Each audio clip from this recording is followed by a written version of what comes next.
Hey, everybody, it's Eddie from Tokyo. This is your cryptocurrency update from Japan. And this story is all over the news because two of the largest banks in Japan have joined this consortium, which is about a bank-issued utility settlement coin. And the big names of the global banks do look a little bit scary because they are pooling $63 million of capital to create this digital coin, which is going to be able to settle overseas money transfers and cut out the intermediaries.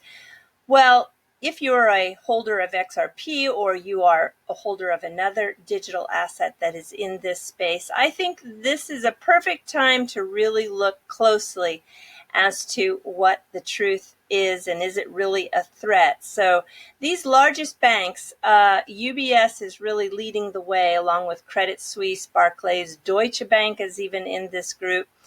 It is named Finality, and it is a USC, which is a utility settlement coin. It's going to be paired on a one-to-one basis with fiat.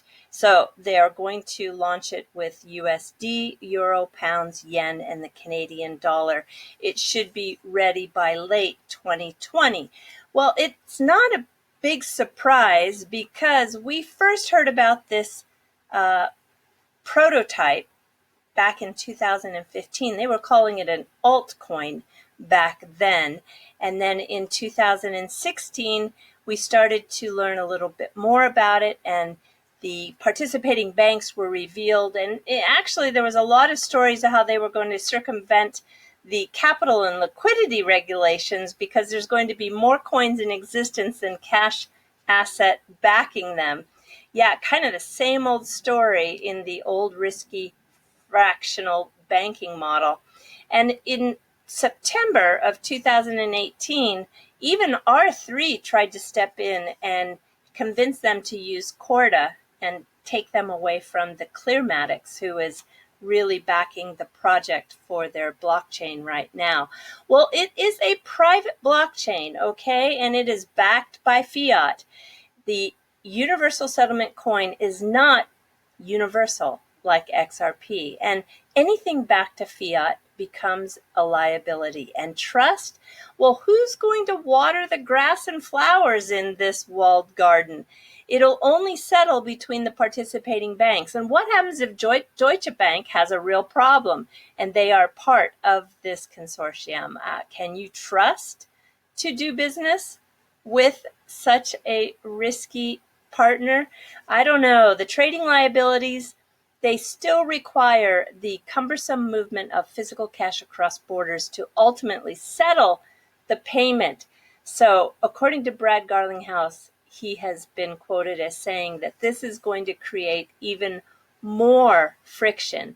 So what I want to do here is I'm going to add these articles in the description below. So everything that I show, you will be able to then easily access it and read it in full, in more detail, should you want to, because I'm going to really just highlight on the points that I think are going to be able to best tell the story. So when I did a little bit of due diligence in my past, there were 5 points that you always looked at. And those 5 points were the size of the market, the timing, the differentiating factors or advantage that that company has, the driving factors, and of course the future in regards to the scalability.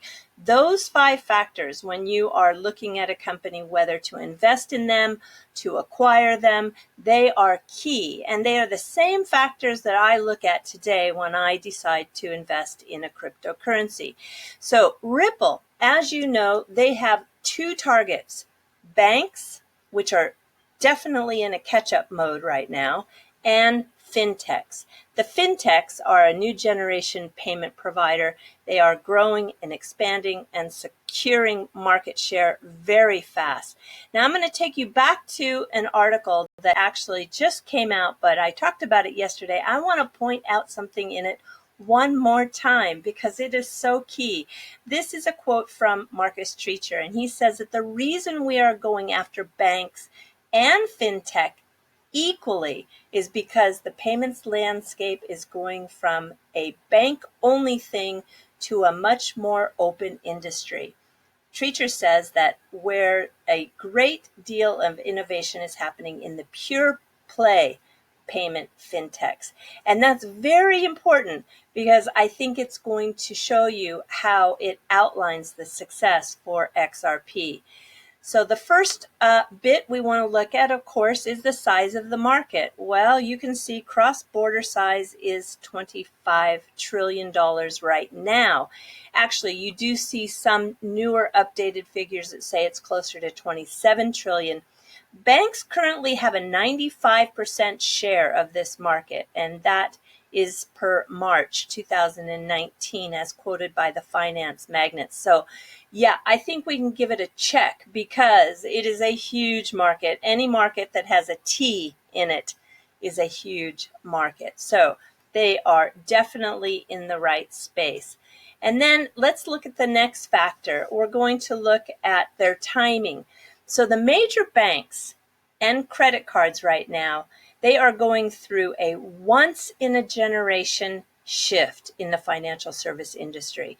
And so the timing for Ripple is perfect because the companies that have long controlled payments, their dominance looks very shaky. And these major banks and credit card companies are scrambling to survive in this changing space.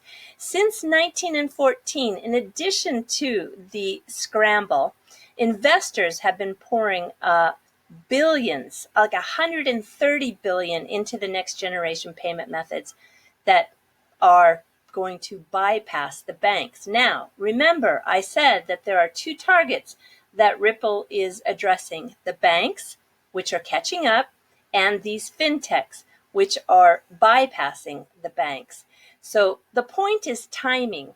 I think the timing is beautiful because of this once-in-a-generation shift, because there is a new player coming to this trillion-dollar market, and 30% of the venture capital went to these payment startups. There is one more little bit of change that is occurring in regards to timing, and that is the mobile app. These apps, which take one click, can provide that steadily rising growth that you do want to see. So timing, I'm giving it a check.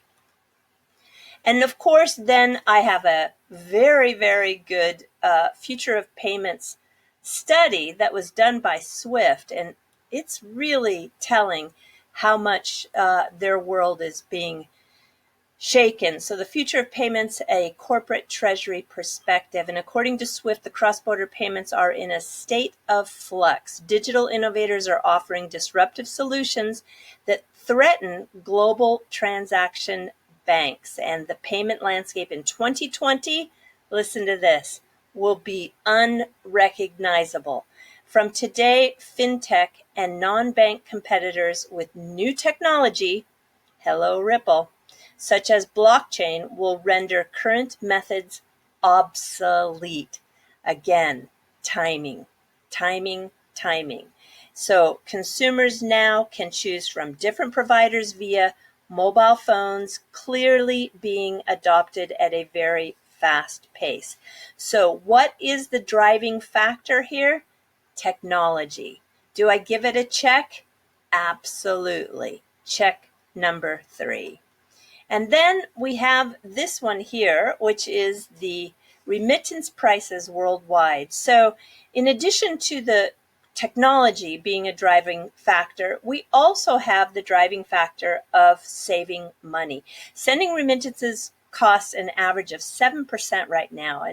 And actually those exotic corridors in South Africa actually can be close to 20%. But okay, overall, it is a 7% cost. And the United Nations Sustainable Development Target, their goal, which they call the SDG, is 3%. So they still need to see a 5 percentage points cut. And you can see that is going to save up to $16 billion a year.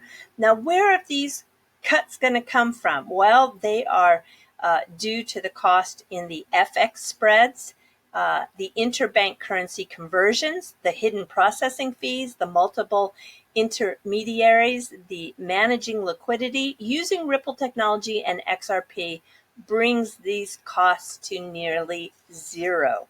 All right, so do I continue on? Yes, we have that fourth check. And the last one is the future. So what is the future of this space that Ripple and XRP are in? And is it scalable? Well, they are solving a real problem, and they have some amazing opportunity because the cross-border payment market could be worth in the neighborhood of 47 trillion by 2026.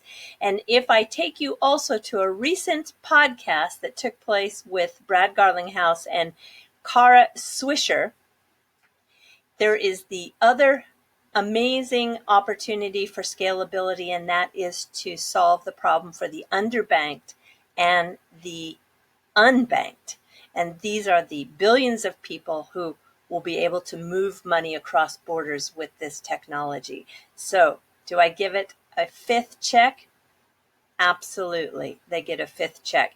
This is a great podcast. If you can get over Kara Swisher, she talks a little bit too much on top of Brad Garlinghouse, as in almost in a form of interruption. I found the podcast really informative, and I love to listen to Brad speak, but it was a major cringe for me to listen to how she totally talks over him all the time, pretty much bragging how many people she claims to know. It was just annoying. But anyway, you know me, I don't complain too much, but she just, for some reason, just it just was difficult. Anyway, I want you to listen to it, though, because the information that Brad gives is quite good. All right.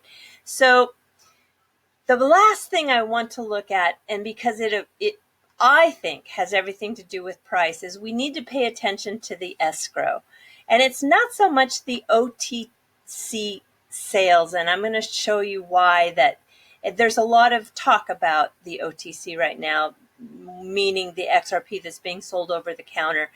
In the last quarter results, it amounted to like 0.32% of all the global volume. So it is so small. The important thing we really want to look at is every month this 1 billion of XRP is released. And it is, of course, to fund expansion such as XRapid and making it available to kickstart and attract banks and payment providers around the globe in their growth, along with some other projects that really keep the ecosystem healthy and allow it to scale. But what we want to pay attention to is how much XRP is not used, how much returns to escrow. And I want to take a look at those Q1 report that came out for 2019, and you can see here that 700 million were used in Q1 quarter 2019, but 2.3 billion were returned back to escrow. In my opinion, I think the indication of the number of XRP that returns back into escrow really gives us insight as to how much the XRapid users have grown. So if there is less that returns back into escrow, then that gives us the indication that there are more XRP users. And I am hoping to see less than 1 billion returned on the next market report.